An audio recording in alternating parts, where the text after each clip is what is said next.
এর সাথে রয়েছেন যিনি গাজীপুর ৬ আসন থেকে মনোনয়ন প্রত্যাশী এবং শ্রমিক দলের কেন্দ্রীয় কমিটির কার্যকরী সভাপতি জনাব সালাউদ্দিন সরকার। আপনার কাছে জানতে চাইবো, আসলে এই যে ভোট তো খুব সন্নিকটে চলে এসেছে, অন্যান্য ২৩৭টি আসনে বিএনপির প্রার্থী ঘোষণা করা হয়েছে, তবে গাজীপুর ৬ নতুন একটি আসন, এই আসনে এখন পর্যন্ত কোনো প্রার্থী ঘোষণা করা হয়নি আপনাদের দলের পক্ষ থেকে, এবং যেহেতু জোটেরও একটা শরিক দলের আসন ছাড়ার ব্যাপারটি রয়েছে, তো আপনারা তো নির্বাচনের যে মাঠে চষে বেড়াচ্ছেন, তৃণমূলের মানুষ আসলে কি চাচ্ছে, আপনাদের নেতাকর্মীরা আসলে কিভাবে চাচ্ছে আগামী নির্বাচনকে?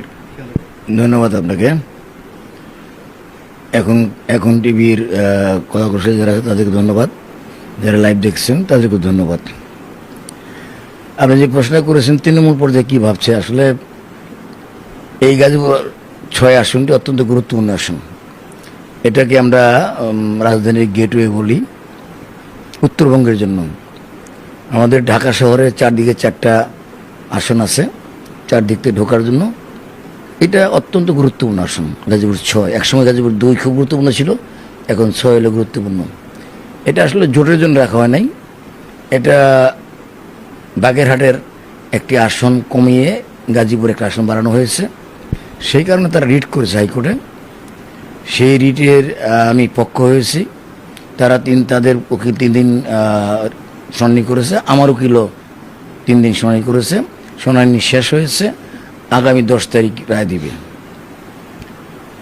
ওই রায়ের পরে যদি রায় ৬-এর পক্ষে আসে, তাহলে রায়ের কপি নিয়ে আমরা আমাদের স্থায়ী কমিটির কাছে দেব।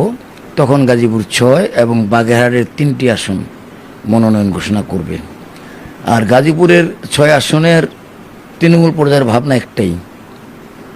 বিগত বড় ভাই 89 সালে মারা যাওয়ার পরে, আমি তার সময় থেকেই রাজনীতি করি। আমাদের ম্যাডাম যখন রাজনীতিতে আসেন 85 সালে, একসাথে বিদ্যা আন্দোলন সক্রিয় ভূমিকা নিয়ে করি। বড় ভাই মারা যাওয়ার পরে ম্যাডাম নিজে সে বাড়িতে আমাকে টঙ্গীরে শিল্পনগরী করেছিল। এখান থেকে সরকার উৎখাত আন্দোলন শুরু হইতো। সেজন্য ম্যাডাম পরিবার কেন্দ্রিক শ্রমিক আন্দোলন নিয়ন্ত্রণ হইতো। আমাকে ম্যাডাম শ্রমিক দলের দায়িত্ব দেন টঙ্গীতে।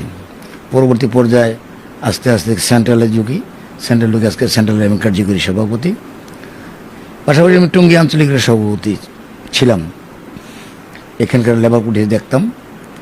আসলে এটা শিল্পনগরী, এখানকার মানুষ খুব অসহায় ছিল। আমাদের পরিবারের পূর্বপুরুষরা, আমার দাদা ইউনিয়ন পরিষদের চেয়ারম্যান ছিলেন, তখন চেয়ারম্যানকে প্রেসিডেন্ট বলা হইতো। এবং আমার বাবা চেয়ারম্যান ছিলেন, পাকিস্তান পিরিয়ডে স্বাধীনের পূর্ব ছিলেন। আমার বড় ভাই সারাদিন শেখার উনিও চেয়ারম্যান ছিলেন। সাধারণ মানুষের সারা কেমন পাচ্ছেন আপনারা? আমি বলি একটাকে, সাধারণ মানুষের সারা এইখানেই আসবে কথার মধ্যে। এরা ভাবতেন শ্রমিকদের সন্তানরা কিভাবে লেখাপড়া শিখবে। প্রথমত শিক্ষা প্রতিষ্ঠান বেশি জোর দেওয়া হয়। টঙ্গীতে যতগুলো শিক্ষা প্রতিষ্ঠান দেখেন সব আমার পরিবারের সদস্য নামে, আমাদের পরিবার থেকে রয়েছে। আমরা যেখানে বসে কথা বলছি, এই শিক্ষা প্রতিষ্ঠান 1992 সালে এটা প্রতিষ্ঠা করি আমি নিজে প্রতিষ্ঠাতা। আমি 1 মিনিট শুনুন, 1 মিনিট। আমাদের সময় কম, যে কারণে আসলে আমরা আর সময়, এবার আমরা পরবর্তীতে আবারও এক সময় লাইভে আসব এবং আমরা আপনাকে তখন আসলে আপনার কাছ থেকে আরো বিস্তারিত জানবো। আজকে আমাদের কিছুটা সময় কমের হওয়ার কারণে আমরা আর